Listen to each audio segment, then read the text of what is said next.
Assalamualaikum warahmatullahi wabarakatuh. Sebelumnya perkenalkan, nama saya Hendar. Saya mahasiswa keperawatan Fakultas Kesehatan Universitas Muhammadiyah Sukabumi. Baik, pada kesempatan hari ini saya akan menjelaskan tentang teknologi gangguan pada sistem respirasi atau pernapasan, kardiovaskuler, dan hematologi. Berikut penjelasan. Baik, yang pertama pengertian teknologi sistem pernapasan. Teknologi sistem pernapasan adalah sebuah alat yang terdapat di dunia kesehatan yang digunakan untuk bisa membantu terkait dengan permasalahan sistem pernapasan. Lalu untuk masalah sistem pernapasan itu sendiri, biasa seperti kesulitan bernapas, adanya sebuah kelainan yang dikarenakan oleh sebuah penyakit tertentu. Yang pertama ada teknologi tracheostomy. Tracheostomy, pembuatan lubang pada trakea untuk membantu memberikan pernapasan bantuan. Nah, tracheostomy biasanya dilakukan pada penderita difteri akut yang dapat menyebabkan penyumbatan pada saluran pernapasan.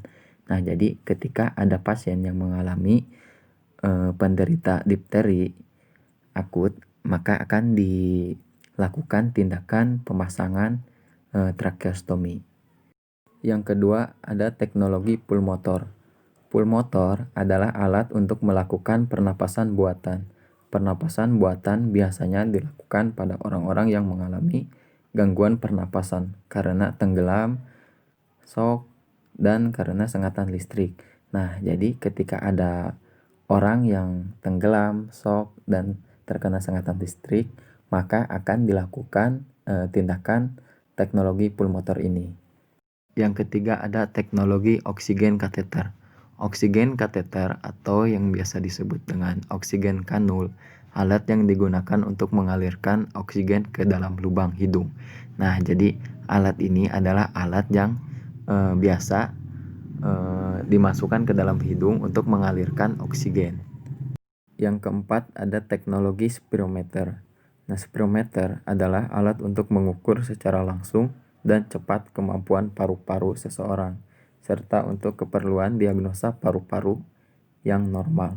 Nah, jadi teknologi spirometer ini adalah alat untuk mengukur kecepatan dan kemampuan paru-paru seseorang, serta untuk mendiagnosa paru-paru apakah normal atau tidak.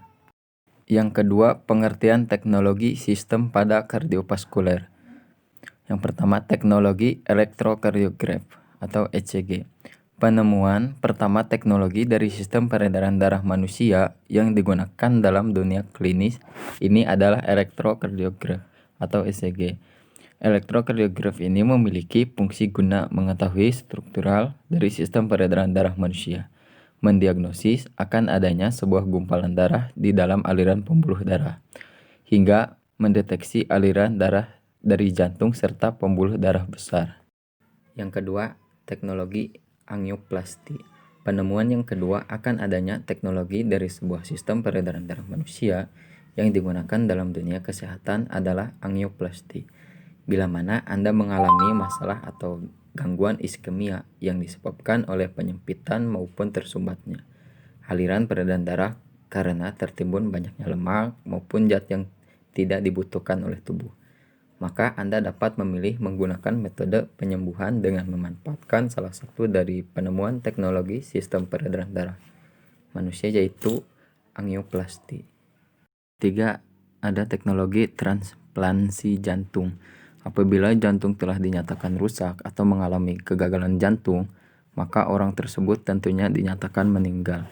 Namun, bekas ada teknologi sistem peredaran darah ini, maka ada tindakan medis yang namanya transplantasi jantung. Yang keempat, teknologi trafigen.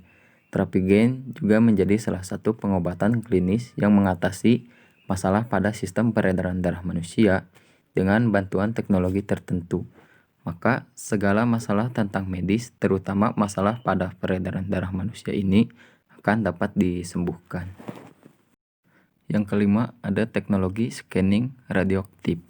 Scanning radioaktif atau pemindahan sistem peredaran darah dengan menggunakan bahan radioaktif.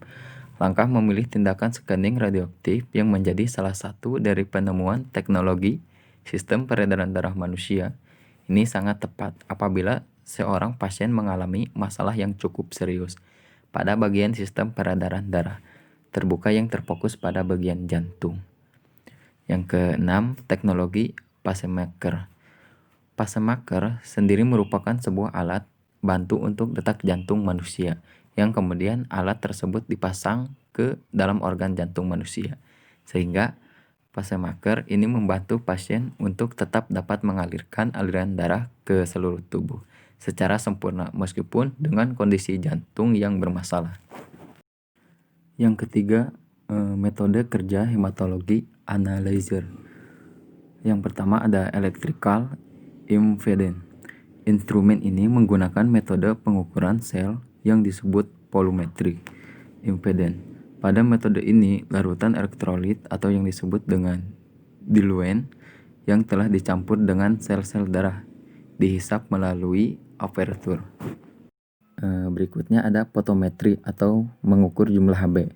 Fotometri adalah pengukuran yang hanya digunakan untuk mengukur Hb saja, dengan prinsip kerja berdasarkan absorbasi cahaya oleh fotodetektor. Selanjutnya ada histogram atau kalkulasi. Adalah pengukuran parameter-parameter selain yang di atas. Metode pengukuran ini berdasarkan penjumlahan dari hasil-hasil yang didapat dari pengukuran oleh dua metode di atas. Metode ini lebih dikenal dengan complete blown count atau yang disebut dengan CBC.